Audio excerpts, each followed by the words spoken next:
Today, I effed up by inviting a girl over. This happened this morning. Matched with a girl on Facebook dating. She was very cute. Red flag already. I didn't know that was a thing. Facebook dating is like a cesspool. It's like really? It's the worst people I'm on the planet. My dad uses that. No. Matched with a girl on Facebook dating, and she was very cute. I did notice that she only smiled with her top row of teeth in the pictures, and I figured that her bottom teeth might be effed up, but I didn't think too much of it. She had a traditional wife energy, and I was into it. We end up meeting on Sunday after some pretty clean chatting. Turns out she lives exactly 8 minutes from me, so I offered to pick her up for our first date. I learned a lot about her in a very short period of time. I won't reveal all the details, but she's battled a long time with eating disorders, thus her teeth being a bit janky. From what I saw, they weren't that bad. This is all a red herring. Nothing about this Tifu has to do with teeth. I wanted to mention it because I was so focused on this that I didn't pick up on the other red flags. I also found out that she doesn't drink all that often and only at meal times if appropriate. How nice. She also lives with her parents. Why? She has a surgery coming up, and it's involving a lot of physical therapy. I pieced together it's probably due to her aforementioned eating disorders and complication thereof. Otherwise, great date. Fast forward to last night / this morning. I invite her over for dinner. The plan was her dad was to drop her off. She didn't have her car due to a recent wreck, and I would drive her home later that evening. Okay. She also tells me that she is a felon like 1 hour before we hang out. Okay. Okay. That's Facebook dating. That's interesting information. She said, "Don't worry, it's just 3 DUIs and it's over with. Thanks for telling me." No, really, I should have paid attention to this red flag. She comes over, and after pleasantries, I start to cook a shrimp curry soup. She asks for a drink, and I show her my drink cabinet, and she picks out the most expensive tequila I have. That's fine. She proceeds to have 2 shots. Biggest F up. I presume that everyone is good at self-regulation of their drinking. It's just what I believe. We know if we are getting toasted or not, and it's intentional. I join and catch up with 2 shots. I get a seltzer for myself, and she grabs a cocktail and another one. 4 drinks in 40 minutes for this 110-pound person. I assume she's good at holding her liquor. After dinner, we are cuddling where she has her head in my lap. Suddenly, to my surprise, she takes her pants off and says, "Let's go to bed. A woman has needs." Gentle reader, let me mention, nothing sexual happened here. I was barely registering as tipsy, and she was beyond drunk. I set her in bed, and she immediately passes out. No worries, I'll put a trash can near her, and I'll go watch some TV / play games and check on her. The horror story starts here.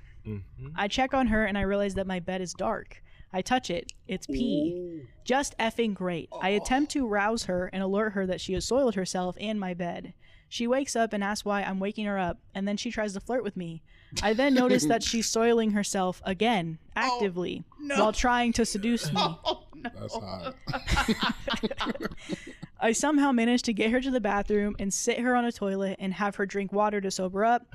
This was a bad plan later. She refuses to use the toilet. I ease her down to the ground on a fuzzy bath mat. I drape her with a towel and place another beneath her just in case. I then spend the next 5 hours until 4:30 a.m. washing my clothes, her clothes, my bedding, and comfort her. At some point, I sit on the couch where she was earlier and realize that she soiled my couch. That's why she was so urgent to go to bed. FML. I do check on her to make sure she's okay, and I end up changing her towel twice. I finally decide to go to bed at around 5, and I have work at 9, despite the ice storm. I set an alarm at 8 so I can drive her the hell home and forget it all happened. At 6:30, she wakes up confused and naked, to which I provide her some of my gym clothes that I don't really care about, and I go back to the couch, and she's embarrassed and hungry. Fine, go eat leftovers, but let me sleep. She clangs around the kitchen a while. She apparently ate all the shrimp in the soup. Great.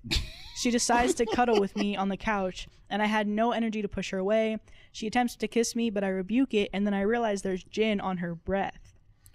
I spring up and go to the kitchen and realize she drank another 4 ounces of gin at 7:30 a.m. Oh my god. I run back to the bed, and she's catatonic again. I start to freak out and see her phone. She told me her birthday on the first date, and I use that to open her phone. Voila. Turns out she has like 9 missed calls from her parents, so I call them from her phone. I explain every single detail of what's happening of the night, and they are mortified. I tell them I have work and they need to come get her now. An hour later, her father shows up, which is ridiculous because they live so close, but I was just happy he was there. I had gathered her laundry, belongings, etc., and give it to Dad. Dad is not happy. He yells at her and I tell him, hey, sorry, my house, please, no yelling. He apologizes and agrees, surprised that actually worked, but I guess he was embarrassed about everything. Dad takes the stuff and comes back home. She was almost a week sober, and this happens, not your fault, son, he says. Oh, the DUI thing makes sense now. She can't stand by herself, so he tries to scoop her up from the couch, but she's completely dead weight and wakes up, yelling that she hates her dad and pees on him and my couch again. Wait.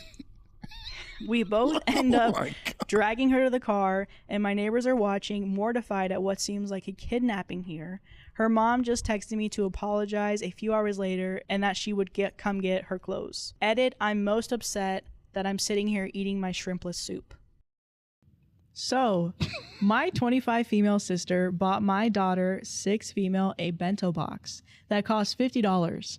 Before anyone gets on here trying to tell me shit about why a 6-year-old needs a $50 lunchbox, me. It's not your money, so it doesn't matter. Oh my God. Thursday after school, my daughter came home, and while unpacking her backpack like I usually do, I noticed that her bento box was not in there. And when I asked her where it was, she stated that a girl in her class named Audrey had taken it and refused to give it back.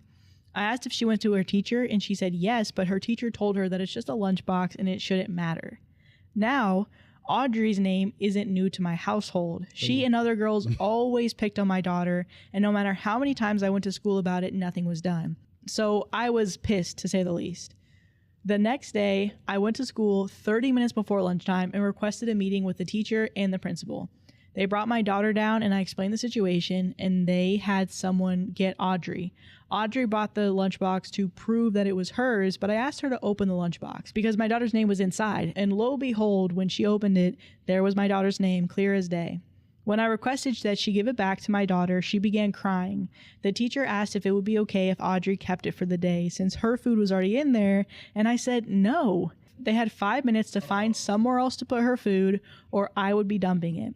Instead of finding her a closed container, they began arguing with me. So I stood up, grabbed the bento box, and in front of all of them, I threw the food out in the trash can. Grabbing my daughter's hand, I walked out of the office with the bento box, leaving them to comfort the crying girl. Hours later, I told my sister what happened, and she said that even though she thought that I had the right to be mad, that I could have just let her have it and that she would have bought my daughter another bento box. I feel like it's the principal, though. Why would she have to buy something again for my daughter that she already had because some entitled kid wanted hers? Am I wrong? So edit number 1, I'm saying that I should have just taken the food out of the box and realizing that none of y'all know what a bento box is, and I'm unsure on how to add a picture of it, so please just Google it. You can put actual food in there, not packaged. That's the best way that I can explain it. For like example, stuff. For like soup and sushi. For example, if my daughter wanted soup, I would put soup in there and it would stay warm all day. Edit number 2. There is more of an explanation because I can't answer this to all of you guys. 1, Audrey did not starve. I did not leave her without a lunch. The school offers free lunches. 2, she can afford her own damn bento box. We live in a fairly high-class neighborhood. She took my daughter's bento box because she's a bully. 3, I went to the school board and principal plenty of time where they said that they would handle it, and in fact, nothing was handled. 4, I don't care if I have to act childish. For my child, I would do anything. A lot of y'all are not parents and it shows. 5, my daughter will be switching schools at the end of the semester. Storytime, but I pooped on my boyfriend's bed because he cheated on me with his ex. Disclaimer, is not my story time. It's sending me to Instagram. I know that it's so gross, but I think it's justified and you guys are going to agree with me. I met this man's at the doctor. At start, I know. Came in with a bad cold thinking I had COVID, but it was just a virus. He was there with his mom. Sitting in the waiting room and he keeps looking at me. Mind you, my nose is dripping and I feel absolutely disgusting, so I thought he was just like judging me. After about 20 minutes, he comes over to me and hands me his phone. Says, put your number in. I laughed and I was like, are you for real? And he's like, yeah, I'd love to take you out on a date. And his mom looks over at me and waves at me. They both tricked me Fast forward to about 6 months. Our relationship was pretty good. I would say the only problem we had was that he let his mother control his life. I mean, clearly, because he's such a mama's boy. But I tried not to let this deter me. I mean, I'm also close with my mom, but she doesn't try to control everything about my life. At this point, I had heard about his ex, and all he ever said was that they had a good relationship and that they were still amicable. To me, it was a good sign. He never spoke badly about her, but he never told me about why they broke up. All of his friends and I go to a bar one night, and there's this girl there, and this girl targets me the entire night. She sits next to me, is super nice, and we chat. I'm thinking at that point that she's just another friend. But then my boyfriend's best friend turns to me and says, "You know that's his ex, right?" At that point, I'm like, oh my god, no way. There's one thing about me that you need to know. I am not a jealous person. I am very, very secure. What I do require is complete respect. I look over at my boyfriend and I'm like, oh my gosh, you didn't tell me that this was your ex. He just laughs it off like nothing. Then his ex tells me, oh, we should go get lunch tomorrow. And I, of course, say yes. I mean, I didn't see a reason for me to say no. The following day, I show up to the freaking restaurant only to wait for her for an hour. She's an hour late. Luckily, I was doing work on my phone, so I kind of got distracted. But when she finally shows up, she starts talking trash about my boyfriend. And she's like, I need to spill all the tea. And here's where she insinuated that he had stolen money from her, he was not faithful, and that all he cared about was his mom. I was stunned, and to be honest, I did not believe her. I told her that I would need to experience those things for myself to be able to confirm it, but that I was sorry that that was her experience with him. A few seconds later, I look down, and she gets a message from my boyfriend. This is when she says, oh, and by the way, he's been seeing me for 3 weeks. And she tells me that every time he says he can't hang out with me, it's because he's hanging out with her. The reason that she was an hour late is because she was at his apartment. This is when I was really sick to my stomach, like literal diarrhea.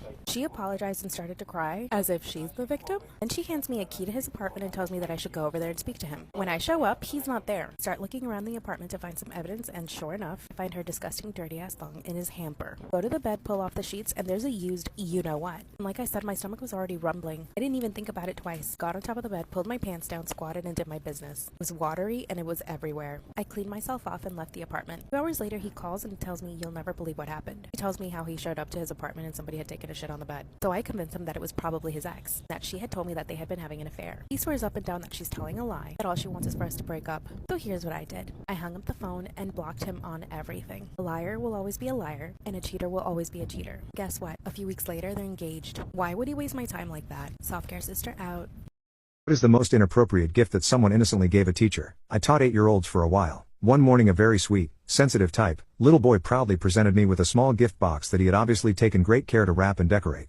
He insisted that I open it right away. I was shocked to open the box and find a very large pair of diamond earrings that appeared to be set in platinum. I'm an April birthday, and my birthstone is a diamond. I also have a very spoiling husband who has gifted me with lots of nice jewelry over the years. I could tell that these were definitely the real deal. I knew there was no way that he had purchased these for me with his allowance, yet he really wasn't the type of kid who would maliciously steal from his mother.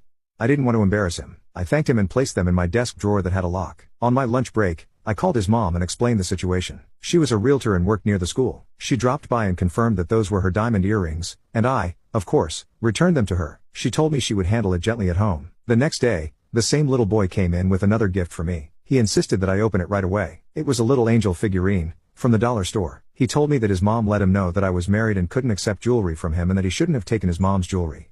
She took him to the dollar store and let him pick out one item that he thought I'd like. He picked the angel to protect me from the bad kids.